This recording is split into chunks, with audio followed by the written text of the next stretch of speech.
วัสดีค่ะคุณผู้ชมคะขอต้อนรับเข้าสู่รายการ Lightning Talk กับสายสวรรค์ขยันยิ่งค่ะวันนี้เป็นอีกหนึ่งแรงบันดาลใจที่เราจะได้รับจากแขกรับเชิญคนสวยคนเก่งของเรานะคะ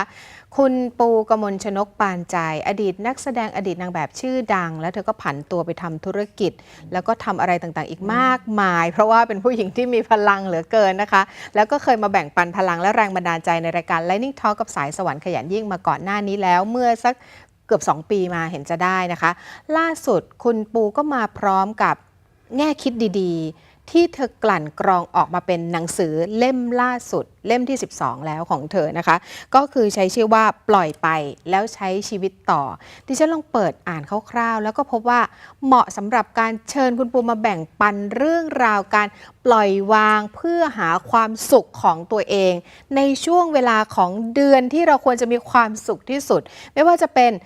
ความสุขจากความรักคนในครอบครัวรักชีวิตรักคนที่เป็นคู่ครองหรือว่ารักแฟนหรือว่ารักตัวเองก็ตามวันนี้มาฟังดูนะคะว่าถ้าเผชิญกับความรักที่ไม่สมหวังหรือแม้แต่กระทั่งยังค้นหาความรักไม่เจอแล้วเราควรจะคิดอย่างไรนะคะพบกับคุณปูกมลชนกปานใจค่ะสวัสดีค่ะปูค่ะเพิ่มแป๊บเดียวเขียนหนังสือ12 เล่มแล้วนะคะพลังมันมาจากไหนคะเนี่ยมันมีอยู่แบบบางปีอะที่เขียนทีเดียว 3-4 เล่มเพราะอะไรคะมันพรั่งพรูคือคิดปุ๊บเขียนเลยใช่แต่แบบบางครั้งก็จะเงียบไปนะคะคุณปูเขียนหนังสือเนี่ยเป็นแบบเหมือนกับมีทีมเขียนหรือว่าจริงๆเขียนเองทุกเล่มค่ะแต่ว่าจะมีทีมช่วง2 เล่มหลังเนี่ยจะมาช่วยกันจะได้เร็วขึ้นด้วยใช่ไหมใช่ค่ะพลังเยอะมากแล้วก็ยังเดินทางท่องเที่ยวใช้ชีวิตอย่างมีความสุขเหลือเกินพยายามมีเขาเรียกสมดุลค่ะความสมดุลในชีวิตนี้ต้องประกอบด้วยอะไรบ้างในแนวคิดส่วนตัว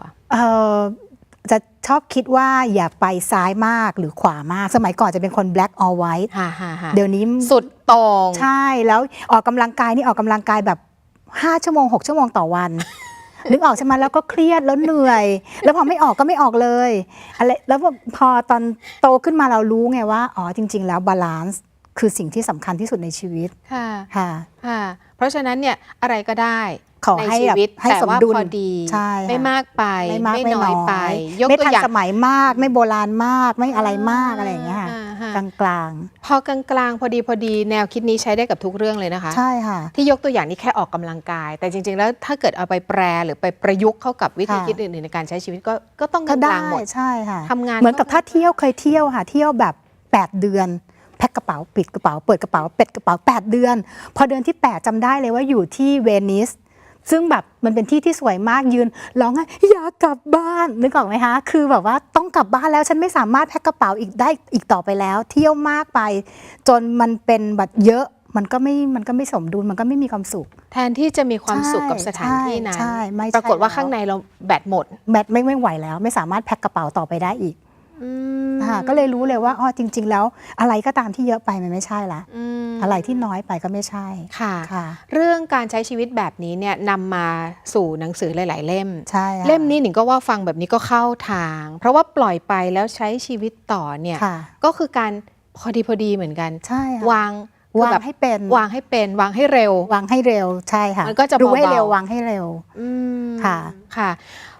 ประเด็นหลักๆหรือว่าแรงบันดาลใจที่จุดประกายขึ้นมาสำหรับหนังสือเล่มนี้เนี่ยเรื่องตอนแรกเลยนี่คิดจะสื่อสารอะไรบ้างตอนที่เขียนจงเห็นแก่ตัวคือเล่ม11แล้วมันเป็นเบสเซลเลอร์ตอนนั้นคนเขียนเข้ามาเยอะมากหนูเข้าใจแนวคิดพี่เลยมันใหม่มากมันดีมากหนูทำมาแล้ว 2-3 เดือนมันโอเคแต่หนูมีปัญหาตรงแชปเตอร์สุดท้ายที่ปล่อยไปแล้วใช้ชีวิตต่อหนูจะปล่อยยังไงคะคือคนเขียนคำถามนี้เยอะมากแล้วเราก็รู้สึกว่า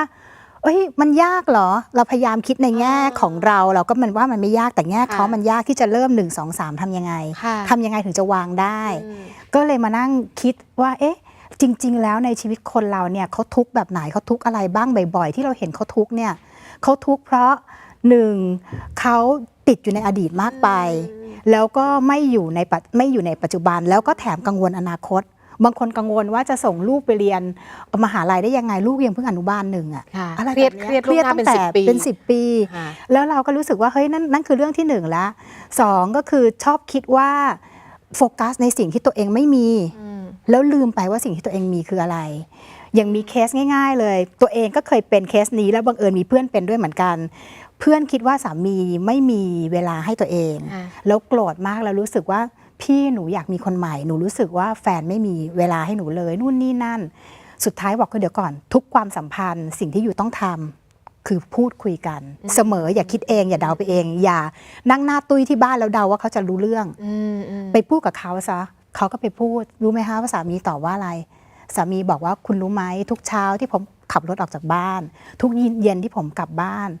ผมแอบถามตัวเองว่าเราเคยเห็นพระอาทิตย์กี่ครั้งผมอยากเห็นพระอาทิตย์บ้างบางครั้งแต่ผมไม่มีโอกาสเลย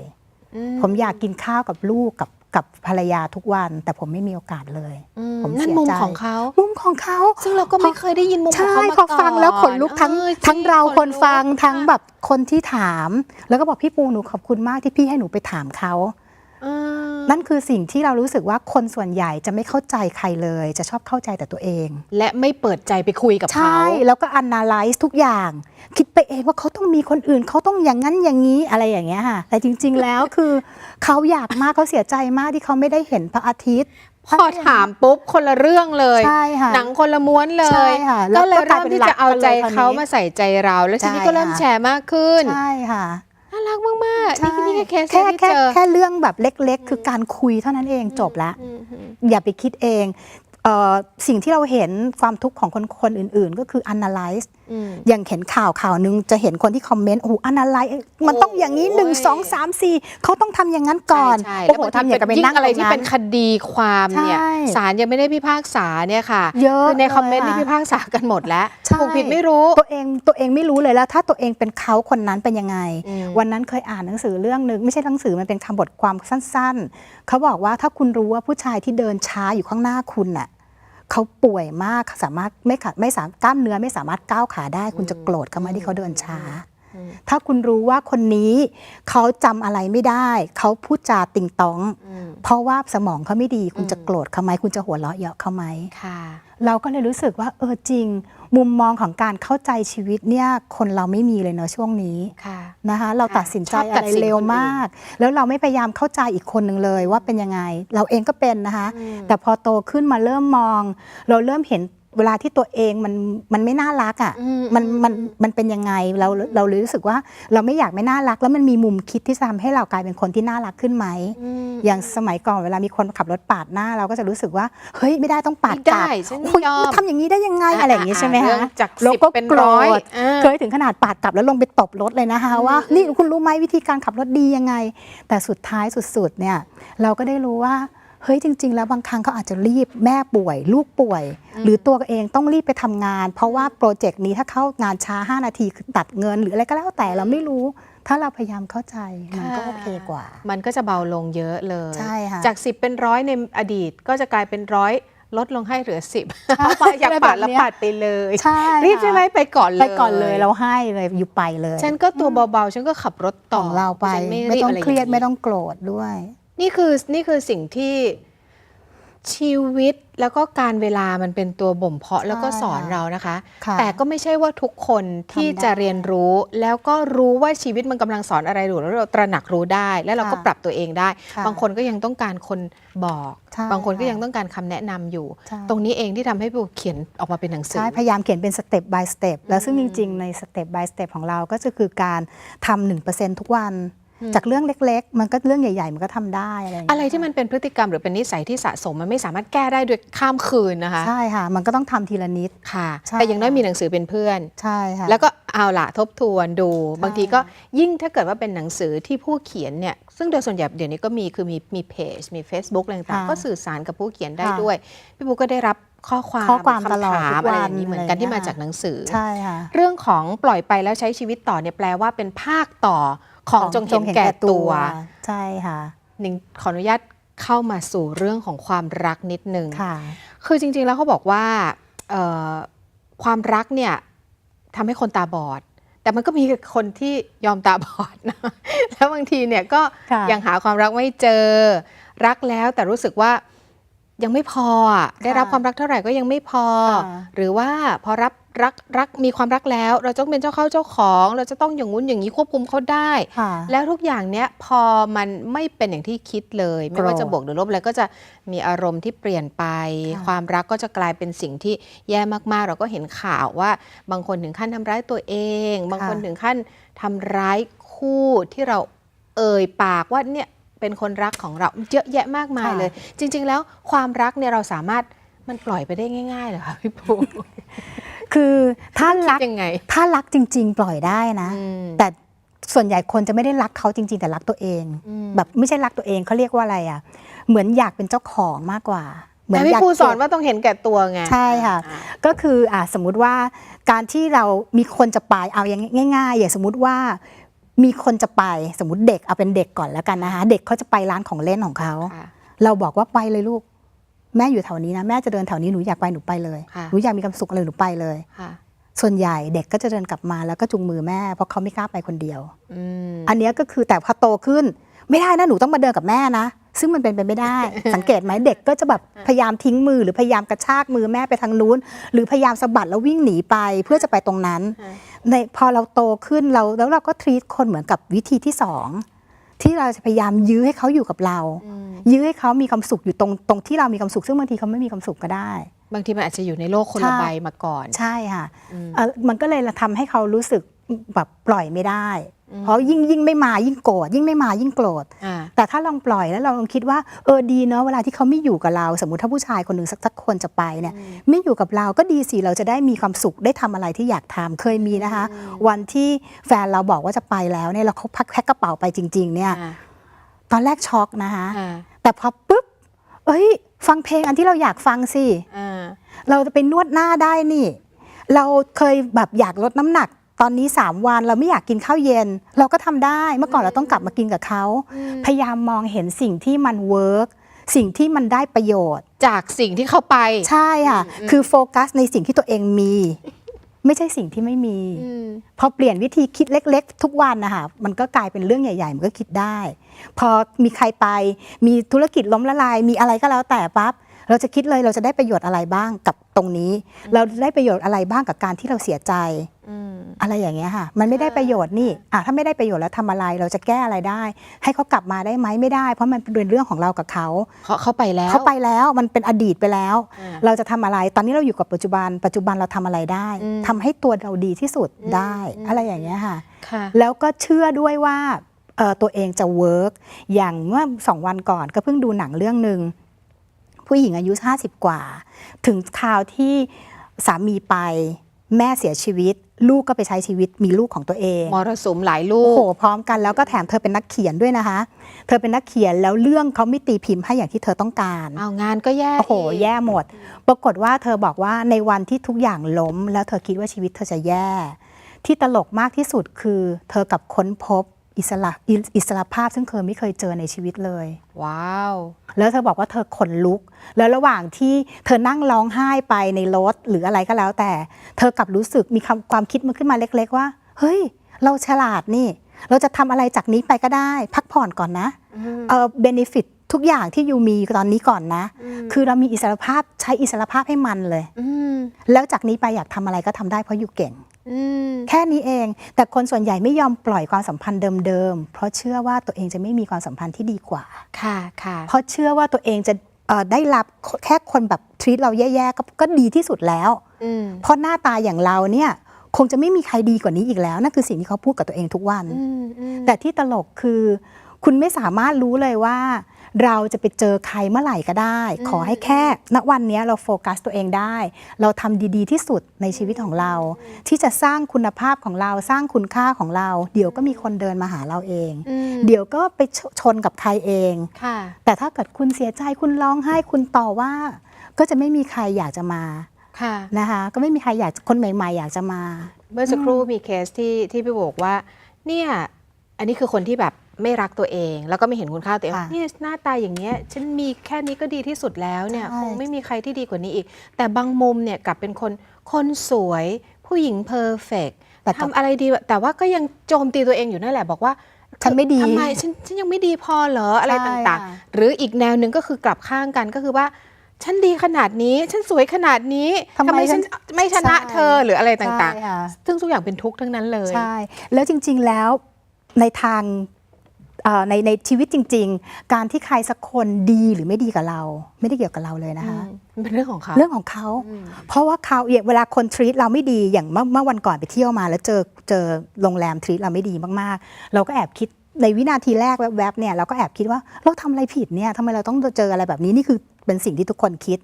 สุดท้ายพอเราไปอ่านรีวิวเราก็จะรู้เลยว่าโหคนเขียนเยอะมากแปลว่ายายคนเนี้ยไม่ได้แฮปปี้กับชีวิตตัวเอง เธอไม่มีความสุขกับชีวิตตัวเอง เธอเลยไม่สามารถให้ความ เธ สุ อ ข เลย กับ ไม่ คน สามารถให้ความสุขกับใคร ได้ เธอไม่สามารถเอนเตอร์เทนได้จริงๆหน้าที่ของเธอเป็นโฮเทลเธอเป็นโรงแรมเธอต้องดูแลคนอื่นดี ค่ะ ๆ ใช่ไหมคะแต่เธอคิดไม่ทันคิดไม่เป็น เพราะฉะนั้นนั่นคือสิ่งที่เธอเป็นเหมือนกับคนที่มาทรีตเราไม่ดีพูดกับเราไม่ดี เพราะว่าเขาไม่รู้วิธีพูด ในหนังเรื่องหนึ่งเหมือนกันเป็นคนชอบดูหนังแล้วพยายาม เอามา คิดใช่ เทียบ อะ ค่ะ ในหนังเรื่องหนึ่งเหมือนกันทั้งเรื่องเนี่ยผู้หญิงแสดงออกกับผู้ชายน่าเกลียดมาก ผู้ชายที่รักเขาที่สุด สุดท้าย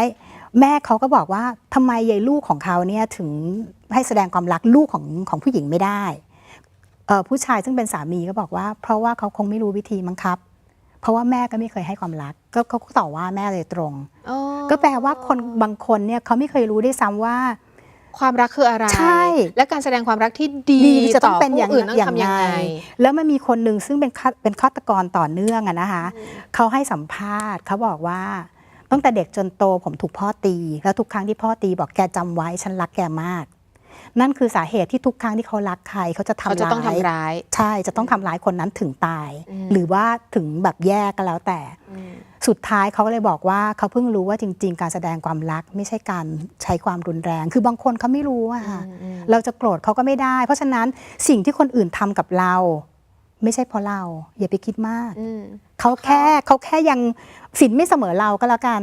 นี่คนนี้ดีที่สุดเลย ใช่ไหมคะ ชอบ เขาแค่ ชอบ นั้น วิธีนี้ก็ชอบคิดมากคือ ใช่ เมื่อไหร่ที่ศีลเสมอกันมันก็จะมีปัญหา มั การ น กระทบ เป๊ะ กระทั่งกัน พอดี น้อยมาก ใช่อะ หรือแทบจะไม่มีเลย ใช่ เพราะด้วยความที่ว่ามันเข้าใจมันคิดในระดับเดียวกัน ใช่ค่ะ มันมีปัญญามีจาคะมีอะไรถ้าเกิดว่าทางพุทธเนี่ยก็จะ ใช่ แนวแบบนี้ ใช่ คือ ถ้าเมื่อไหร่ที่เจอคนที่ไม่เสมอ แต่ว่ายังอยู่ด้วยกันได้เนี่ยก็แปลว่ามันยังคง ต้องมี ะไร หนึ่ง บาอย่า คนที่เข้าใจ ชื่อม กัน อยู่ ใช่ หรือคนหนึ่งเป็นผู้ให้หรือให้อภัยตลอดเวลา ใช่ ก็ยังคงอยู่กันได้ ใช่ แต่เมื่อไหร่ที่มันต่างกันมาก แล้วก็ไม่เข้าใจ ไม่เข้าใจกัน ต่างฝ่าย ไม่ได้ ต่างฝ่ายต่างก็ยังหา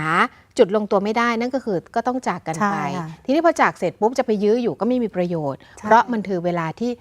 เขาจากแล้ว ใช่ มันหมดใจแล้วหรืออะไรแบบนี้ นี่ก็คือความรักที่บางทีเราเห็นในสถานการณ์ประจำวัน เราเห็นจากคนรอบข้าง ค่ะ ไม่ว่าจะเป็นเพื่อนใกล้ชิดเราตัวเราเองจากประสบการณ์ชีวิตโดยตรง หรือแม้แต่กระทั่งในข่าว ซึ่งบางทีก็น่าเป็นห่วงมากโดยเฉพาะเด็กรุ่นใหม่ที่บอบบางกับสิ่งที่เรียกว่าความรักเหลือเกิน ช่วงหน้ากลับมาฟังคำแนะนำนะคะ จริง ๆ แล้วในหนังสือเนี่ยมีเป็นข้อเลยนะคะ ที่คุณปูแจงเอาไว้บอกว่าตั้งแต่เริ่มต้น ให้รู้เหตุผลให้รู้ประโยชน์ของการปล่อยไปจนกระทั่งสุดท้ายใช้ชีวิตต่อ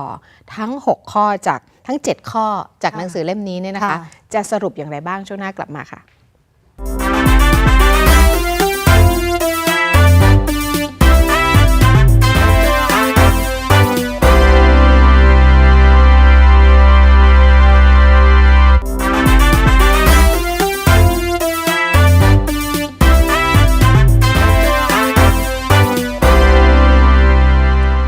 กลับมาหาหลักคิดสำหรับคนที่เผชิญกับความรักที่มีปัญหา หรือแม้แต่กระทั่งยังหาความรักไม่เจอ ค่ะ จะทำยังไงถ้าเราถึงจะปล่อยไปแล้วใช้ชีวิตต่อได้ ค่ะ สรุปหลักสำคัญที่พี่ปูแชร์ไปในหนังสือเล่มนี้หน่อยสิคะว่าต้อง ค่ะ ทำยังไง หลักสำคัญจริงๆเนี่ยอยากจะให้ทุกคนเข้าใจอะค่ะเข้าใจก่อนจะเข้าใจเขาหรือเข้าใจตัวเองก็ได้นะคะ แต่ขอให้เข้าใจวิธีการคิดของคนอื่นที่เขาทำกับเราว่าอ๋อเขาเป็นอย่างนี้เพราะแบบนั้นเหมือนที่เราคุยกันเมื่อกี้ หรือเข้าใจตัวเองว่าทำไมเราเป็นคนแบบนี้ทำไมเราถึงยอมให้คนมาทรีตเราแย่ๆเป็นเพราะว่าอะไร เป็นเพราะว่าเราคิดว่าตัวเองจะไม่มีคนอื่นไหมถ้ามันเป็นคำตอบแบบนั้นเราก็ต้องบอกตัวเองว่าไม่นะ ค่ะ ต้องเชื่อมั่นนะ ค่ะ ยูสามารถมีอะไรดีๆได้ยูคิดว่ายูขาดอะไรล่ะ ถ้าอยู่ยังขาดการแบบไม่โพสิทีฟพอลองเปลี่ยนใหม่ หรือถ้าอยู่ขาดการที่ไม่สนุกไม่รู้จะไปหาคนนั้นที่ไหนลองเปลี่ยนกิจกรรมใหม่ๆลองเดินเส้นทางใหม่ๆลองท่องเที่ยวหาเพื่อนใหม่ๆ ใช่ หากลุ่มใหม่ๆไปสถานที่ใหม่ๆอันนี้คือเรียนรู้เพื่อที่จะเปลี่ยนแปลงตัวเองก่อนใช่แล้วก็จะบอกว่าในชีวิตของเราเนี่ยมันก็เหมือนกับการเดินทางสมมุติว่าตอนที่มันมีช่วงที่ทุกข์นะคะแล้วเดินทางตอนแรกเนี่ยหอบกระเป๋า20กิโลแล้วก็ใส่ทุกอย่างไปหมดเลยไม่ว่าจะเป็นถ้าเราเทียบกับชีวิตมันก็เป็นความคิดของคนอื่นความคาดหวังของพ่อแม่เสียงซุบซิบนินทาหรือแม้กระทั่งการนินทาของตัวเองanalyze ทุกอย่างมันอยู่ในกระเป๋าแล้วหมดแต่พอเอาเข้าจริงๆเวลาที่เดินทางเราต้องการให้เดินทางไกลๆเนี่ยจริงๆแล้วยังเคยจริงๆนะคะก็คือทิ้งทุกอย่างไปตามหมู่บ้านต่างๆพอหมู่บ้านสุดท้ายกระเป๋าเหลือนิดเดียวแล้วเดินได้เร็วขึ้นแล้วมันสนุกมากขึ้นในชีวิตจริงก็เหมือนการลองทิ้งทุกอย่างที่มันไม่จำเป็นออกแล้วชีวิตของเรามันก็จะง่ายขึ้นนะคะเมื่อกี้เรื่อง understand ตอนนี้คือทิ้งนะคะแล้วก็มีข้อที่3คือให้อภัยหลายคนไม่ยอมให้อภัยพอให้อภัยไม่ได้ก็ปล่อยไม่ได้ยังเกลียดมันฉันเกลียดมันทำอย่างนี้กับฉันครอบครัวมันทำอย่างนี้กับฉันคือเหมือนในหนังเหมือนในหนังใช่ต้องล้างแค้นอะไรอย่างเงี้ยฉันไม่ได้แกก็ต้องไม่ได้อะไรต่างๆครอบครัวฉันผิดแกต้องล้างแค้นมีการสั่งกันเป็นทอดๆนะคะว่าจะต้องล้างแค้นให้กันอะไรอย่างเงี้ยละครมากแล้วซึ่งจริงๆแล้วถ้าแค่ตัดแค่ว่าให้อภัยแล้วเรายอมให้อภัยหมดเลยเขาจะทำอะไรกับเราก็ช่างเขาเพราะการที่เราโกรธเขาเราโกรธทุกวันละ100 ครั้งให้อภัยครั้งเดียวจบเลยนะทั้งชีวิตนี้จบแค่ครั้งเดียวแล้วพอเราให้อภัยแล้วไม่ว่าจะให้อภัยตัวเองหรือให้อภัยใครมันเบาทันทีที่ได้ให้อภัยใคร1 ครั้งนะคะเรื่องเล็กๆนะแบบบางทีเคยไหมคะแค่เรื่องเล็กนิดเดียวแค่ใครทำของแตกเป็นของที่เรารักที่สุดสมัยก่อนนี่มันคงมีการกรี๊ดเดี๋ยวนี้เนี่ยตกก็ตกไม่เป็นไรยังไงฉันก็ไม่ได้ใช้อยู่แล้ววางอยู่ตรงนั้นก็ต้องนานแล้วพอคิดแบบนี้ปั๊บมันไม่กรี๊ดมันเบามันสบายนะคะไอ้คนทำผิดก็รู้สึกว่าว้าวมันสบายใจขึ้นอะไรอย่างเงี้ยค่ะแล้วพอเราให้อภัยบ่อยๆมันอยู่กันแบบ peaceful มากๆมันอยู่กันแบบด้วยความรักมากๆใช่ไหมคะนั่นแหละค่ะก็คือข้อที่3นะคะสำหรับข้อแล้วก็ยอมรับว่าต้องอยู่กับปัจจุบันใช่ค่ะจากนั้นก็รื้อกระเป๋าเดินทางและใช้ชีวิตต่ออันนี้อยากจะสรุปว่ายังไงก็เมื่อกี้ก็คือให้รื้อกระเป๋าอันที่เราไม่ใช่มันไม่จำเป็นใช่ไหมคะก็คือให้รื้อให้หมดแล้วเหลือแต่สิ่งที่จำเป็นที่จะต้องใช้ชีวิตแค่นั้นเองค่ะแล้วก็อะไรที่ทำให้เราหนักบางทีเรารู้สึกว่ามันหนักเรารู้สึกว่ามันต้องไปอย่างเงี้ยแล้วมันต้องเขาเรียกว่าอะไรต้องใช้แรงพลังมากแล้วต้องพยายามไปหมดต้องช่วยทุกคนไปหมดแต่ตัวเองไม่มีเวลาให้ตัวเองบางทีต้องหยุดสักอาทิตย์หนึ่ง3 วันแล้วบอกว่าไม่ได้แล้วคือขอเวลาแล้วลองกลับไปคิดแล้วลองดูว่าอะไรที่สำคัญสำหรับเราบ้างก็ล้อกันกับเล่มเก่านะจงเห็นแก่ตัวสุดท้ายเนี่ยมัน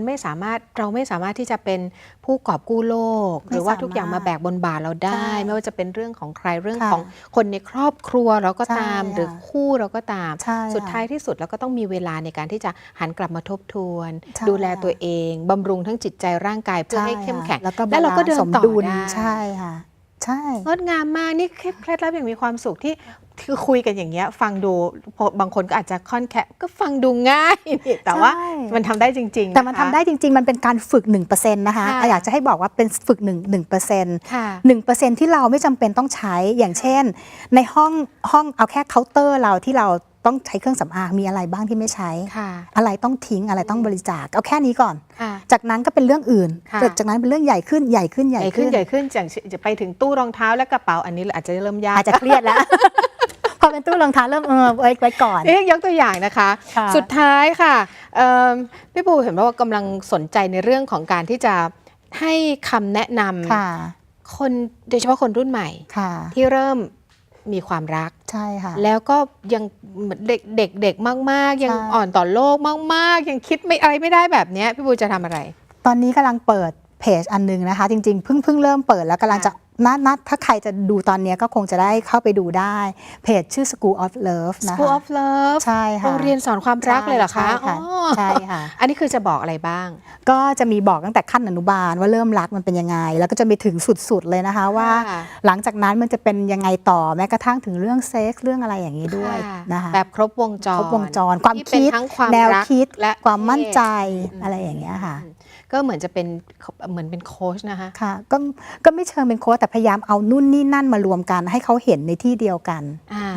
ค่ะ แปลว่าในเนื้อหาของเพจนี้ก็จะเขียนเอง ใช่ รวม ค่ะ รวมทั้ง รวมทั้งเอา หาข้อมูลอะไรต่างๆที่เป็น ใช่ ประโยชน์เกี่ยวกับเรื่องเหล่านี้ ใช่งานวิจัย มาโพสต์ไว้ อะไรก็ ด้วย แล้วแต่เอามารวม น่ารัก ค่ะ มากๆ ค่ะ สิ่งเหล่านี้มันทำให้มีความสุขย้อนกลับมาหาตัวเองยังไง ใช่ คะพี่ปู ค่ะมันมีความสุขตรงที่ว่าอย่างน้อยเรารู้สึกว่าเราได้ช่วยเล็กๆของมุมของเราอะค่ะสมมุติช่วย3คนก็ดีใจแล้วอะค่ะ ค่ะ ในทุกเดือนในทุกวันเนี่ยเรา ค่ะ ได้ช่วยแค่2-3 คนเราก็แฮปปี้แล้วค่ะ ค่ะ แค่นั้นแค่ถือว่า success ค่ะ ค่ะ แล้วก็เป็นสิ่งที่พี่ปูเองก็บาลานซ์หรือว่าหาสมดุลเหมือนกัน ใช่ ระหว่างการ คือ ดู ไม่ แล ได้ ความ ไม่ได้ สุขของตัวเอง ใช่ แล้วก็ช่วยแบ่งปันความสุขที่มีเนี่ยให้กับคนอื่น เพราะว่า แต่ เป็ ก็ น ไม่ คน ได้ ที่ คาด ถาม หวัง ตอบตลอด ไม่ได้คาดหวังว่าจะต้องโอ้โหเป็น ไม่ นักสร้างแรงบันดาลใจ ไม่ อะไรต่างๆ ขนาดนั้น ค่ะเป็นเหมือนพี่1 คนที่แบบว่าคุยกันคิดอะไรกันก็มาถามกันได้ ค่ะ ค่ะ ก็อยากคุยกับพี่ปูนะคะ ก็เข้าไปในเพจของพี่ปูที่เราขึ้นให้หน้าจอ ค่ะ รวมไปถึงอีกเพจหนึ่งที่เพิ่งจะเปิดใหม่ก็คือ School of Love นะคะ แต่ว่าก็น่าจะเชื่อมโยงกันอยู่เข้าไปที่ Facebook กมลชนกปานใจของพี่ปูได้เลยนะคะ ผู้หญิงคนนี้มีพลังล้นเหลือมีประสบการณ์มากมาย แล้วก็เป็นหญิงแกร่ง และเป็นนักสร้างสรรค์คนหนึ่งที่ดิฉันเห็นนะคะ และตลอดหลายปีที่ผ่านมาเธอก็แบ่งปันแรงบันดาลใจให้พวกเราอยู่เสมอรวมทั้งวันนี้ด้วย ขอบคุณมาก ๆ เลยนะคะพี่ ขอบ ปู คุณค่ะ และนี่ก็คือปล่อยไปแล้วใช้ชีวิตต่อเคล็ดลับความสุขแบบผู้หญิงที่มีความสุขสุดๆคนนี้นะคะ คุณปูกมลชนกปานใจค่ะ เราทั้งสองคนลาไปก่อนสวัสดีค่ะ